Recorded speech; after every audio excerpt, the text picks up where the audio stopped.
8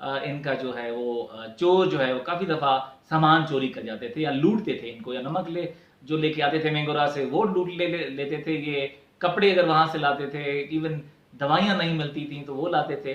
تو یہ پھر جو پلوگا سے آ کے مٹل تھان سے پھر یہ کالام شہر میں آتے تھے، کالام سے یہ بحرین میں آتے تھے. اچھا پھر یہ کہتے ہیں کہ بحرین سے ان کو پھر سواری ملتی تھی، تو بحرین سے پھر یہ گاڑی پہ جو ہے آگے مہنگورا تک جاتے تھے.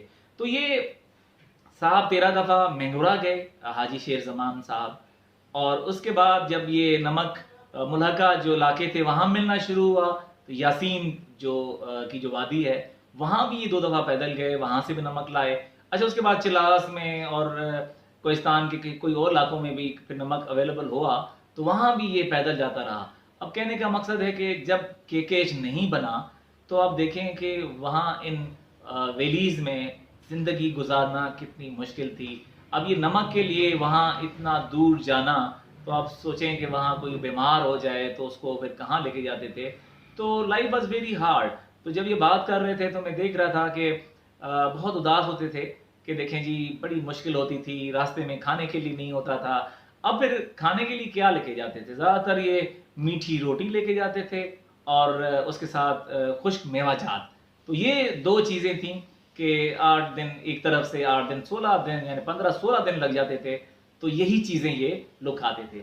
اب یہ لوگ جو جاتے تھے ان کو تانگیر کے لوگ ہمیشہ یہ سمجھتے ہیں کہ وہ لوگ جو سفر کرتے ہیں وہ بڑے سمجھدار ہوتے ہیں، کیونکہ وہ ان کا جو لیوڈ ایکسپیرینس ہے باقی لوگوں کے لیے بہت فائدہ مند ہوتا ہے.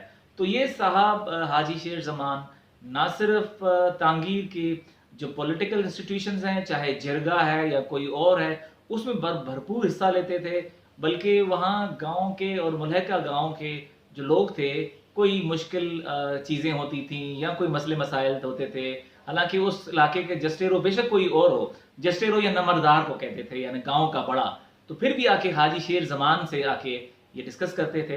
اس کی وجہ یہ تھی کہ یہ وہ واحد آدمی تھے جو اپنی وادی سے باہر گئے اور لوگوں سے ان کا انٹریکشن ہوا، ملے، تجربہ ہوا. تو وہ سمجھتے تھے کہ جو آدمی اس وادی سے باہر گیا ہے، لوگوں سے ملاقات ہوئی ہے، تو وہ زیادہ سمجھدار ہے. تو اس قسم کا جو جرگا ہو یا کوئی اور مسئلے مسائل ہوتے تھے تو ایسے مسئلے مسائل میں ان کی رائے بھی لی جاتی تھی. تو حاجی شیر زمان جو ہے اب ہم میں سے نہیں ہیں، لیکن وہ جو مشکلات اس نے اپنی اولاد کے لیے یا اپنے لوگوں کے لیے کی، وہ میرے خیال میں اس کو یاد رکھنے کی ضرورت ہے. اور ایک سمجھیں کہ 8 دن میں وہ کہتے ہیں کہ جب میں نے پوچھا تو 20 سے 40 کلو نمک لاتے تھے. اب نمک کے ساتھ کپڑے بھی ہوتے تھے، کچھ اور بھی راشن لاتے تھے. تو آپ اندازہ کریں کہ ایک آدمی اس مشکل راستوں سے، اور یہ بھی ان کو ڈر ہوتا تھا کہ راستے میں کہیں کوئی چھین نہ لے سامان. اور ان کے ساتھ جیسے میں نے پہلے بتایا کہ 2-3 واقعات ہو چکے ہیں. تو یہ آج کی چھوٹی سی جو سٹوری تھی یہ میں نے حاجی شیر زمان کو ٹریبیوٹ کی. میں نے کہا آپ کو بتاؤں کہ یہ ان وادیوں میں ایسے لوگ بھی تھے جنہوں نے اپنے خاندان کے لیے تاکہ ان کے لیے مشکل نہ ہو، اپنی زندگی مشکل بنا کے اس راستوں پہ گئے جہاں آپ کو پتہ ہے ان علاقوں میں. حالانکہ میں بھی ایک نالے میں گیا ہوں، آپ یقین کریں ایک میں نے ویڈیو بنایا ہے اس پہ، وہ آپ دیکھیں گے جو ماسٹر سعید الرحمان پہ ہے، گیچر نالا. وہ اتنا مشکل ہے کیونکہ وہاں کچھ کھانے کے لیے کچھ نہیں ہوتا، آپ کو پیدل جانا پڑتا ہے. تو یہ آج کی سٹوری ہے حاجی شیر زمان صاحب پہ، اور پھر ایک تانگیر پہ ایک اور سٹوری میں بناؤں گا.